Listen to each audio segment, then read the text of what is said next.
Bharatiya Janata party का। और अभी पार्टी कार्यालय से ही आ रहा हूँ, वहाँ कार्यक्रम था, इसलिए निकलने में विलंब हो गया। हालांकि मैं बीच से निकल के आ गया कि मैं जा रहा हूँ, मैं विलंब हो रहा हूँ। हमारे माननीय मंडल अध्यक्ष जी, माननीय प्रभारी जी, उपस्थित सभी हमारे माननीय जिला के पदाधिकारीगण, हमारे सभी सदस्यगण, सुबह से ही सत्र चल रहा है। कितने बजे से? 10 बजे। अभी सबको भूख लगने वाली होगी, तो बीच में चाय पानी चला था, तो मैं ज़्यादा समय नहीं होता। मुझे लगता है कि मैं 10 मिनट में अपनी बात रख लूँगा। मुझे 3 विषय पे आपके समक्ष अपनी बात को रखना है। सर्वप्रथम मन की बात। 2014 से हमारे यशस्वी प्रधानमंत्री जी ने मन की बात प्रारंभ की, और आप सबको पता है हर महीने की अंतिम रविवार मन की बात के द्वारा पूरे राष्ट्र को अपने संबोधन करते हैं।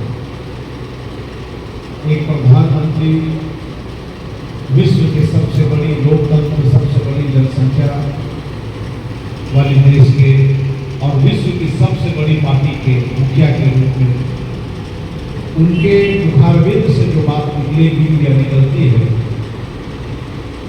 उसको सुनना हम सबको राष्ट्र के प्रति, समाज के प्रति, अपने संस्कृति के प्रति, हमारे विचारों को, हमारी सोचने और समझने की ताकत को और ज़्यादा संतुष्ट करता है। मुझे ये भी मालूम है हम में से बैठे जितने भी यहाँ पर लोग हैं, हर व्यक्ति मन की बात को नहीं सुनता है। उसमें हो सकता है मैं भी समय हूँ,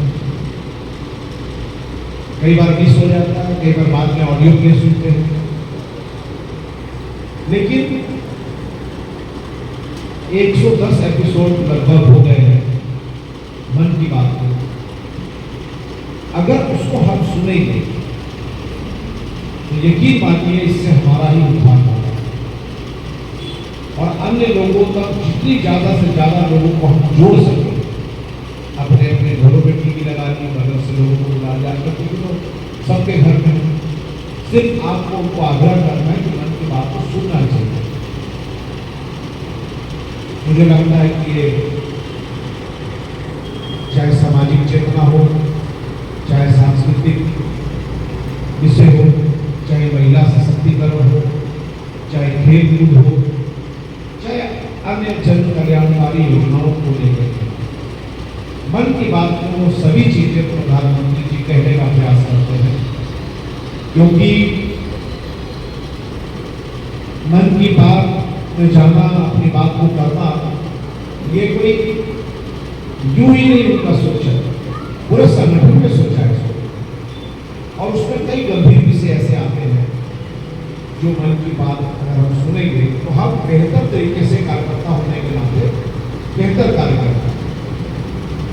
जब हम एक पार्टी के सच्चे कार्यकर्ता हैं, यकीन मानिए हम लोग जो कुछ भूल जाते हैं, जब वर्ग लेने जाते हैं, कुछ कुछ चीज़ों को जब पढ़ के आते हैं या पढ़ के बैठते हैं, अपने अंदर में लगता है कि नहीं, ये सब चीज़ें हमसे कहीं ना कहीं छूट रही है, हमको खुद पढ़ना चाहिए। हम पढ़ेंगे ही नहीं तो हम कहेंगे क्या? और अच्छा वक्ता वही होता है जिसको थोड़ा सा बात का ज्ञान होता है। आप पढ़ेंगे तो हमारे लिए नहीं पढ़ेंगे, आप कुछ सीखेंगे तो हमारे लिए नहीं सीखेंगे। आप कुछ भी पढ़ेंगे, कुछ भी लिखिए, याद रखिएगा आपके व्यक्तित्व का निखार वो आपका अध्ययन, आपकी मेहनत, आपका समर्पण, आपकी निष्ठा, आपकी ईमानदारी, आपका अनुशासन, ये आपको अग्रणी पंक्ति तक ले जाने के लिए उपयुक्त माध्यम है।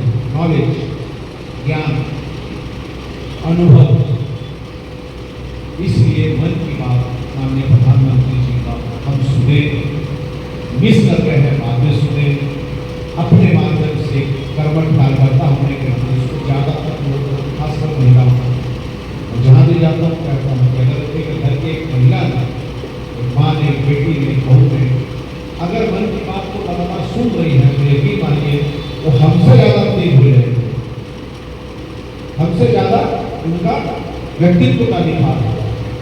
इसलिए और एक महिला जब पढ़ जाती है, सीख जाती है, तो घर को ही नहीं बल्कि पूरे आस पड़ोस को वो बदलाव लाने में सक्षम होगी। इसलिए हम सबको कोशिश करती है आज के बाद जो सुनते हैं, समझते हैं, उनको मैं साधुवाद देता हूँ, धन्यवाद देता हूँ, और जो इसको मिस कर जाते हैं कभी कभी, उनसे मेरा विनम्र आग्रह होगा कि आप मन की बात को जरूर सुनिए और एक छोटा सा एपिसोड आप चाहे तो अगर नहीं सुने तो एक एक करके सबको सुनते रहिए, सुनिए, मजा आएगा, आनंद आएगा, आपका ज्ञान वर्धन होगा। एक तो ये हो गया मन की बात। मुझे लगता है मन की बात में इससे ज्यादा कुछ कहने की आवश्यकता नहीं है।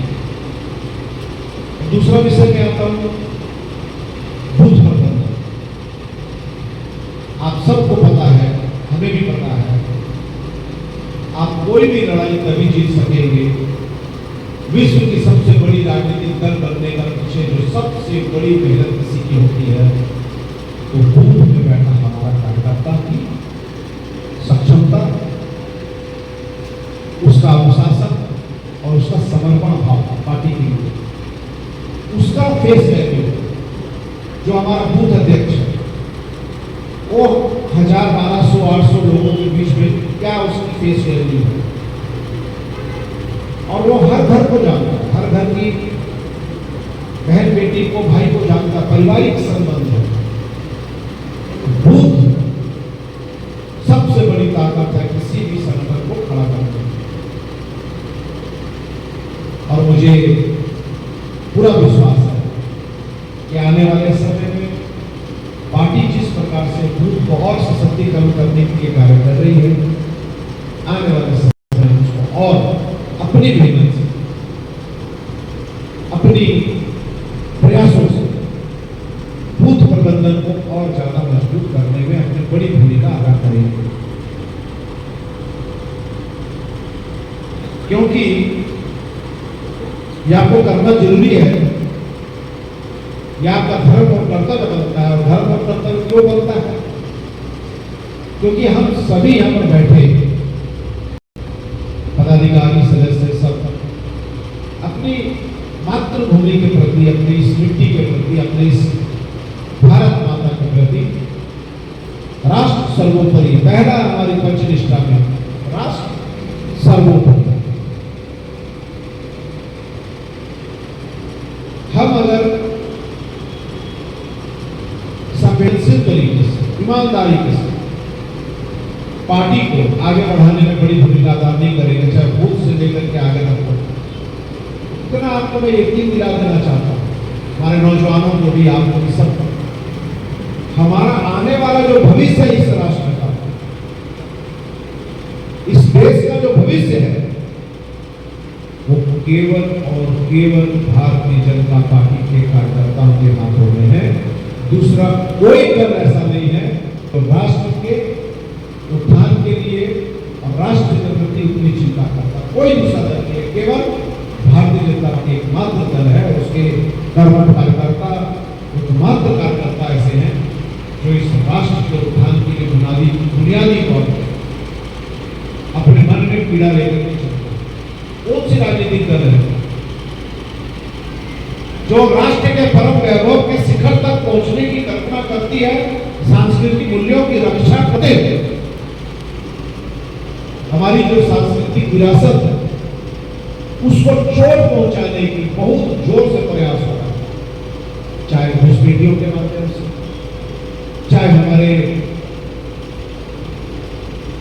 जो निष्ठा है, जो ईमानदारी है इस सोसाइटी के लिए, चाहे जात पात में करके, चाहे हिंदू मुस्लिम सिख ईसाई करके, चाहे नाना प्रकार के हथकंडे, और सबसे ज्यादा गंभीर विषय नशा, नशा, नशा। ये एक दिन का कोई कारोबार का कार्य नहीं है, कारोबार तो है ही है, अंतरराष्ट्रीय साजिश है। इस देश को कमजोर कैसे हम करें, इस राष्ट्र को कमजोर कैसे करें, इस देश के नौजवानों के अंदर में कमजोरी कैसे पैदा करें। चारों तरफ नशा, क्या हमारे थाना और हमारे अन्य प्रशासन के लोगों को पता नहीं है सुंदरनगर में कहां पर अड्डाबाजी होता है, नशाखोरी होता है, कौन नशा का कारोबार करते हैं। हम में से बैठा समझ या पर सजग व्यक्ति सबको पता होगा कि सुंदरनगर के फलाने गुंडी में, फलाने दुकानदार में, फलाने लोगों के द्वारा नशा का कारोबार होता है। अब इसलिए वो सुरक्षित है क्योंकि उसका जो नशा का जो आंच है मेरे घर तक नहीं पहुंचा। यकीन बताता हूं, यकीन रखिए वहां तक जरूर पहुंचे। बैठ के रहेंगे, तमाशा देखते रहेंगे, कल हमारे बच्चे उससे पीड़ित। एक घर का एक बच्चा अगर नशे में चला गया तो घर की बहन और मां का चेहरा, हमारे भाग्य जो दिन भर हथौड़ी चला करके मेहनत करके आने वाले पिता का जो भविष्य है वो समाप्त, खत्म। और ये कौन कर रहा है, जिनको हमारा शौर्य पसंद नहीं, जिनको हमारा स्वाभिमान पसंद नहीं है। लड़ नहीं सकते हैं लेकिन दिमक लगा रहे हैं, दिमक लग रहा है, जबरदस्त तरीके से लग रहा है। एसआईआर में प्रॉब्लम क्या होनी चाहिए, सबको विपक्षी लोगों को भी अभिनंदन करना चाहिए, स्वागत करना चाहिए। अगर कहीं कुछ गलत हो रहा है तो आप बोलिए कि ये गलत हो रहा है। कोई भी, चाहे वो हिंदू हो या मुसलमान हो या सिख हो या ईसाई हो, जो जेन्युइन वोटर है, किसी का नाम को काटने की हिमाकत कोई नहीं कर सकता। नाम किसका कटता है या डर किसको है, जो अवैध रूप से, इलीगल तरीके से दूसरे देश के नागरिक हमारे देश में घुस करके यहाँ की परंपरा, यहाँ की संस्कृति, विरासत को नुकसान पहुंचा रहे हैं और नशा का कारोबार हो, चाहे आतंकवादी गतिविधियां हो, इसको क्या दे रहा है, हवा दे, बढ़ावा दे, उनको परेशान कीजिए। अब कोई पार्टी या कोई सरकार ये कहे कि जो हमारे देश में गैर कानूनी तरीके से दूसरे देश के लोग रह रहे हैं, हमें चिंता है, हमको उसको यहां से हटाना है, हमको उसका नाम काटना है। इसमें बताइए किसको क्या दिक्कत है, जो लोगों को दिक्कत है तो समझिए उसको राष्ट्र से कितनी मोहब्बत है, यहाँ के कल्चर से कितनी मोहब्बत है। 18 वर्ष से जो अधिक आयु की हो गए हैं उनका नाम जोड़ना है, जो इलीगल है उनका नाम काटना है। आप सुंदरनगर से चले गए फरीदाबाद, अब आप घर को से चले गए फरीदाबाद में भी जाकर के आप वोटर बना लिए, सुंदरनगर में भी, तो उसका संशोधन होना चाहिए, कहीं एक जगह हो। और एसआईआर में क्या हम क्या कर रहे हैं, सरकार क्या कर रही है, अंतिम प्रकाशन मतदान सूची का त्रुटि को पूर्ण करके, त्रुटियों को हटा करके एक अंतिम चुनावी प्रक्रिया को ध्यान में रखते हुए अंतिम प्रकाशन होना चाहिए, जिसमें जो लोग गुजर गए हैं उनका नाम है, उसका नाम अगर है तो उसका दुरुपयोग होगा, गलत लोग वोट डालेंगे। तो जो गुजर गए हैं पता होना चाहिए, उनका नाम हट जाना चाहिए, जो 18 वर्ष से ज्यादा आयु के लोग आ जाना चाहिए, जो गलत तरीके से बाहरी देश के हैं, गलत तरीके से आधार बना के अपने डॉक्यूमेंट्स बना कर आए हैं, उनका रेक्टिफिकेशन होना चाहिए, उनका रिव्यू होना चाहिए, अगर गलत है तो हटना चाहिए, सही है तो छूटना चाहिए। लेकिन इतना विरोध पूरे देश को बवाल हो गया, बवाल हो गया, लग रहा है कि जैसे जो जेन्युइन लोग हैं उनको भी हम लोग उनको ही काट रहे हैं, भगा रहे हैं। आप में से बैठा एक भी व्यक्ति को ऐसे जाने से को चिंता है क्या? हमको तो नहीं है, किसी को है, क्योंकि जेन्युइन लोग हैं, चिंता उसको है और उस राजनीतिक दल को है जो इस प्रकार के लोगों का मदद से चुनाव हथियाना चाहते सत्ता है। क्या मैं गलत बोल रहा हूं? अब ये जो आप 50 लोग बैठे हैं, हमारे सभी पार्टी जिनको मानती है, आप जैसे बैठे एक के ऊपर में विश्वास रखती है कि जो पार्टी की विचारधारा है राष्ट्र सर्वोपरि, हे मां भारती तुम्हारे चेहरे पे सदैव मुस्कान कायम हो। मंगल पांडे ने शहादत दी, भगवान बिरसा मुंडा चांद भैरव ने शहादत दी, राम प्रसाद बिस्मिल जी ने शहादत दी, चंद्रशेखर आजाद जी ने दी, खुदीराम बोस जी ने दी, सुभाष चंद्र बोस जी ने दी, उधम सिंह जी ने दी, करतार सिंह सराबा जी ने दी, भगत सिंह, राजगुरु, सुखदेव, लाला लाजपत राय, वैकुंठ शुक्ल, अशफाकुल्लाह खान, इन वीरों ने जो शहादतें दी राष्ट्र को आजादी दिलाने के लिए, उस आजादी को कायम कौन रखेगा? यही 17 साल, 18 साल, 16 साल में खुदीराम बोस चढ़ गए। उन्होंने कभी नहीं सोचा होगा आजाद भारत में इस प्रकार का नशाना कारोबार होगा। मंगल पांडे, भगत सिंह, भगवान बिरसा मुंडा जी ने कभी नहीं सोचा होगा कि यहां पर दूसरे देश के लोग आराम से चना खाते रहेंगे और मिठाई खाते रहेंगे और देश की छाती में मुंह डालते रहेंगे। जिनका सपना था कि राष्ट्र आजादी को दिलाने के लिए अपने प्राणों की एक कण कण बूंद बूंद उन्होंने इस राष्ट्र के लिए दी।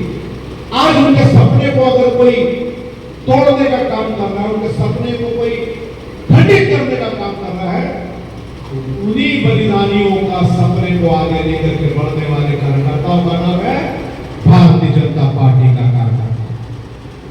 और कोई दूसरा नहीं मिलेगा आपको। जब दूसरा नहीं मिलेगा, इसलिए आपकी जिम्मेदारी एक व्यक्ति की जिम्मेदारी ज्यादा हो जाए। अगर और होते 10-20 लोग, 10-20 और पार्टी के लोग होते तो हो सकता है भी सुस्त पड़ जाते, हम भी सुस्त पड़ जाते। सब तो है ही है, मां भारती का यश करिए, हो सकता है हमें थोड़ी सी कमजोरी आ जाए। लेकिन जब देख रहे हैं चारों तरफ अंधेरा ही अंधेरा, अंधेरा ही अंधेरा, ऐसे लोग उजाला बना रहे। जो उजाला हमारे आपके कारण नहीं आया, किसी के कभी कारण, उन वीरों बलिदानियों की शहादत से ये देश जो बरसों बरसों तक गुलाम रहा, बरसों बरसों तक, आज जब आजादी मिली है, कुछ ही समय हुआ आजादी मिले को, गुलाम तो हम हजारों वर्ष रहे, हम गुलाम क्यों रहे उस पर भी हमें पढ़ना चाहिए। यही सब कारण, कोई हिंदू है तो कोई मुसलमान है, कोई सिख है, कोई ईसाई है, अब वो सबसे बचे तो कोई बैकवर्ड है तो कोई फॉरवर्ड है, उससे बच्चे तो कोई उड़िया है, तो कोई बंगाली है, तो कोई मद्रासी है, तो कोई बिहारी है, तो कोई क्या है, कोई क्या है, इन्हीं सब चीजें को रचते। और भारतीय जनता पार्टी मानती है पूरा देश एक है और पूरा राष्ट्र एक है, हम सब देशवासी। इसी को लेकर के पंचनिष्ठा के तहत सबसे पहला काम राष्ट्र सर्वोपरि, लोकतंत्र बचा रहे, आपस में संवाद। और आप में से कोई एक बैठा यहाँ पर नौजवान, पता चलेगा एक दिन इस देश का राष्ट्रीय अध्यक्ष बनेगा। कभी नहीं सोचा था किसी ने आदरणीय नितिन नवीन जी देश के राष्ट्रीय अध्यक्ष बन जाए। सोचा था? किसी ने सोचा था? बनवाजी बताइए, किसी ने सोचा था? किसी ने नहीं सोचा था। लेकिन देखिए राष्ट्रीय किसी ने नहीं सोचा था।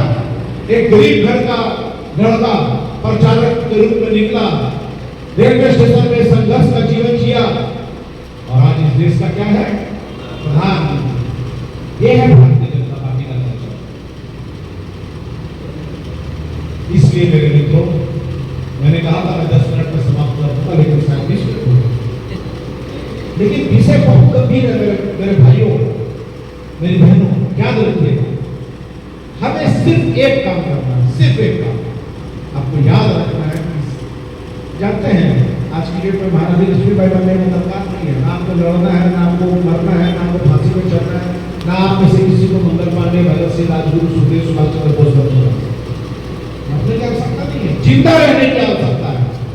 ऐसे लोगों को पहचान करके इस राष्ट्र के बारे गलत सोचने वालों को हम पनपने नहीं देंगे। ये हमारा धर्म है, ये हमारा कर्तव्य है। हमारा जीवन भारतीय जनता पार्टी का कार्यकर्ता के रूप में नहीं, एक सिपाही के रूप में है। और इस राष्ट्र को उत्थान के लिए हमसे जो भी बल पड़ेगा, जो भी बल पड़ेगा, हम इस समाज और इस राष्ट्र को उत्थान के लिए अपना जीवन समर्पित करते हैं। आप सब इस बात से मुझे लगता है कि और ज्यादा कुछ कहने की आवश्यकता नहीं है। मेरे मन की बात पे भी बात हो गई, SIR में भी बात हो गई, बूथ प्रबंधन में भी बात हो गई। हमारे बीच बात करते करते मेरा मुद्दा चाहिए, हम उनका याद रखिएगा, कोई और दूसरा नहीं है, कोई दूसरा नहीं है जो राष्ट्र के बारे, मां भारती के बारे उत्थान के लिए कोई सोच रहा है, कोई मेरा मिले। ये फक्र है कि हम भारतीय जनता पार्टी के कार्यकर्ता है और पार्टी के नियमों में, विचारधारा में, हमारी सोच में सजग प्रहरी के रूप में पहरा देंगे। यूं ही तो एक दिन चले जाना है। ये जो 10 साल का कालखंड है मेरे भाइयों, याद रखिएगा, ये जो मात्र 10 साल का कालखंड है, ये बहुत बड़ी चुनौती लेकर के आपके समक्ष आया है। अगर इस 10 वर्ष को हम संभाल लिए, जो अंतरराष्ट्रीय साजिश के तहत हमको दीमक लगाने का जो काम करना चाहते हैं, मात्र 10 साल आप संभाल लीजिए। नौजवान साथियों, आपसे मेरी अपील है, मेरी बेनती है, मेरी प्रार्थना है, मात्र 10 साल, 26 है, 36 तक खत्म संभाल के चलिए। उसके बाद किसी की औकात नहीं रहेगी कि भारतीय जनता पार्टी के कार्यकर्ता के विचारों के साथ और राष्ट्र के हित करने के बारे सोच भी सकते। इतना घेराबंदी पार्टी के द्वारा कर दी जाएगी, मात्र 10 साल। इतने अपने बहुत ही धैर्य के साथ सुबह 10 बजे से आपको बैठे हैं, 2 बजने वाले आपने अपने सर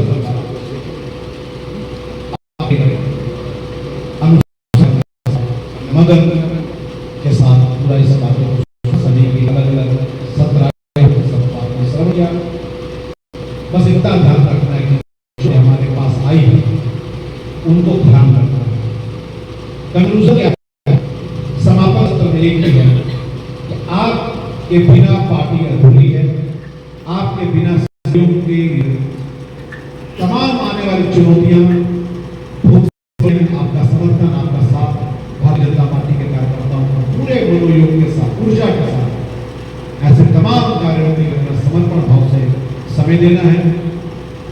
और मुझे उम्मीद करता हूं कि चाहे मन की बात हो, चाहे SIR हो, चाहे बूथ प्रबंधन के विषय हो, आपने सब अच्छे से, आप सब जानते ही हैं।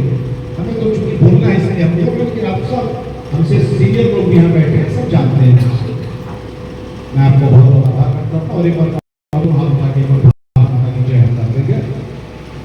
संकल्प के साथ जो जिम्मेदारी मिली है, कलम पद में नहीं है तो क्या, हम मन से धारण करेंगे कि हम भारतीय जनता पार्टी के कार्यकर्ता हैं, जो केवल राष्ट्र उत्थान की बात सोचता है, मातृभूमि की बात सुनता है, वैभव की बात सुनता है। ऋषियों ने, गुरुओं ने, मुनियों ने, फकीरों ने, संतों ने इस राष्ट्र के वैभव के लिए जो कल्पना और जो सपना देखा था, हम उसको पूरा करने में अपनी बड़ी भूमिका देंगे। एक बार दो हाथ लगा के भारत माता की जय करते हैं।